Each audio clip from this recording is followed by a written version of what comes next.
আসসালামু আলাইকুম। বর্তমানে বিশ্বে প্রায় ২০০ কোটির বেশি মুসলিম রয়েছেন। এদের মধ্যে বড় একটি অংশ হল সুন্নি এবং আরেকটি অংশ হল শিয়া।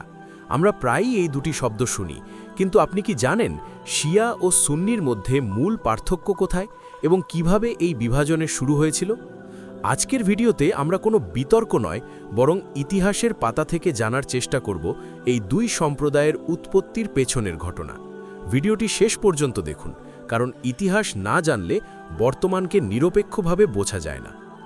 এই গল্পের শুরু আজ থেকে প্রায় ১৪০০ বছর আগে ৬৩২ খ্রিস্টাব্দে, যখন মহানবী হজরত মুহাম্মদ সাল্লাল্লাহু আলাইহি ওয়াসাল্লাম ইন্তেকাল করেন।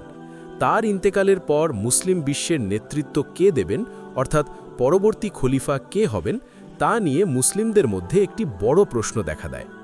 নবীজি সাল্লাল্লাহু আলাইহি ওয়াসাল্লাম তার জীবদ্দশায় সরাসরি বা স্পষ্টভাবে কোনো উত্তরাধিকারী নির্বাচন করে যাননি। আর ঠিক এই নেতৃত্বের প্রশ্ন থেকেই মতামতের দুটি ভিন্ন স্রোত তৈরি হয়, যা পরবর্তীতে শিয়া ও সুন্নি নামে পরিচিতি পায়। মুসলিমদের সংখ্যাগরিষ্ঠ অংশ তখন মনে করত যে নতুন নেতা নির্বাচন করা উচিত সমাজের গণ্যমান্য ব্যক্তিদের পরামর্শ এবং ঐক্যমত্য, যাকে শুরা বলা হয়, ভিত্তিতে।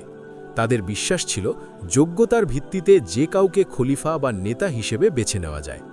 সেই অনুযায়ী তারা নবীজির সাল্লাল্লাহু আলাইহি ওয়াসাল্লামের ঘনিষ্ঠ সাহাবী এবং তার শ্বশুর হজরত আবু বকর রাকে প্রথম খলিফা হিসেবে নির্বাচিত করেন।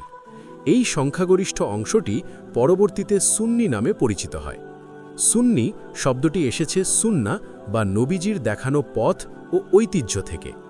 বর্তমানে বিশ্বের প্রায় ৮৫ থেকে ৯০% মুসলিম এই সুন্নি মতাদর্শের অনুসারী। অন্যদিকে মুসলিমদের আরেকটি দল বিশ্বাস করত যে নেতৃত্ব নবীজির রক্তের সম্পর্কের বা তার পরিবারের, যাকে আহলে বাইত বলা হয়, মধ্যেই থাকা উচিত। তাদের মতে নবীজির চাচাতো ভাই এবং জামাতা হজরত আলী ছিলেন নেতৃত্বের একমাত্র বৈধ উত্তরাধিকারী। তারা দাবি করেন যে গাদির খুম নামক স্থানে নবীজি হজরত আলীকে তার স্থলাভিষিক্ত হিসেবে ইঙ্গিত দিয়েছিলেন। এই দলের অনুসারীরা পরিচিত হন শিয়াতু আলী বা আলীর অনুসারী হিসেবে, যা সংক্ষেপে শিয়া নামে পরিচিত হয়। শিয়ারা বিশ্বাস করেন যে ইমাম বা ধর্মীয় নেতা হবেন সম্পূর্ণ নিষ্পাপ এবং তিনি সরাসরি আল্লাহ কর্তৃক মনোনীত।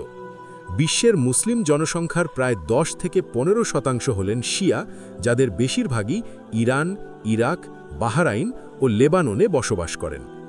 এই রাজনৈতিক মতপার্থক্য সময়ের সাথে সাথে কিছু ধর্মীয় ও আইনগত রূপ নেয়।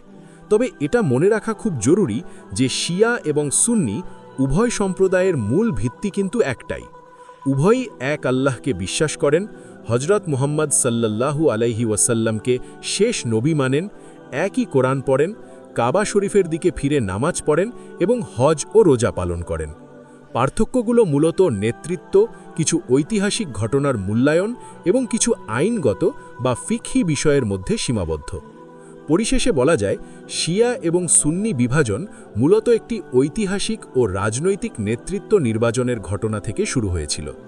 একজন সাধারণ মানুষ হিসেবে আমাদের উচিত ইতিহাসকে জানা এবং পারস্পরিক সম্মান বজায় রাখা। আজকের ভিডিওটি তথ্যবহুল মনে হলে একটি লাইক দিন এবং এই বিষয়ে আপনার কোনো প্রশ্ন থাকলে নিচে কমেন্ট করে জানান।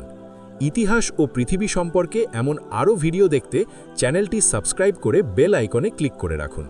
ভালো থাকবেন, দেখা হবে পরের ভিডিওতে। আল্লাহ হাফেজ।